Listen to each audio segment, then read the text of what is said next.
Entonces, ¿qué situación de nuestra vida nosotros estamos compartiendo el turno de nuestra función con otra función que no nos compete? Fíjense lo que dice en 2 Corintios 5, 20, dice lo siguiente. Dice el apóstol Pablo: así que somos embajadores en nombre de Cristo. Voy a repetir eso. Así que somos embajadores en nombre de Cristo, como si Dios rogase por medio de nosotros. Os rogamos en el nombre de Cristo, reconciliados con Dios. Fíjense la fuerza y el ímpetu que el apóstol Pablo dice allí, cumpliendo la asignación que el Señor le había dado a él como embajador. ¿Cuál era? Dice la Escritura, el evangelio de la reconciliación. Reconciliar al hombre ¿con quién? Con Dios. Establecer al hombre ¿dónde? Al reino de donde fue arrebatado, de donde fue extraviado.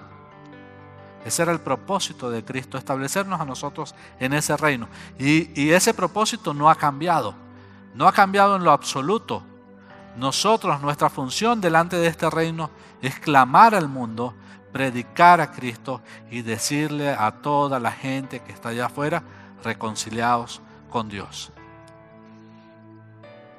Entonces,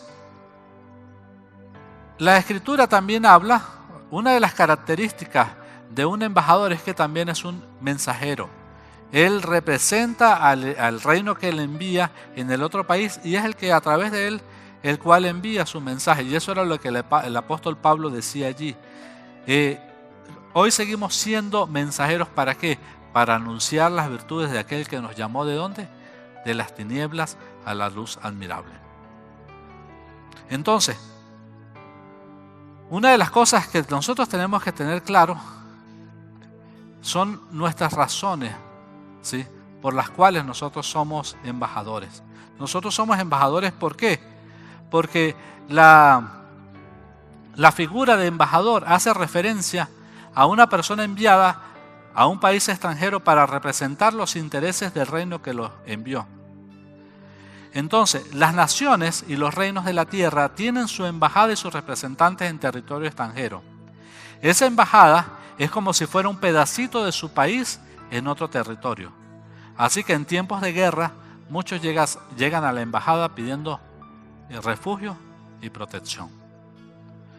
La embajada, cuando se establece una embajada en una ciudad, ese lugar pasa a ser territorio extranjero para los residentes de esa nación.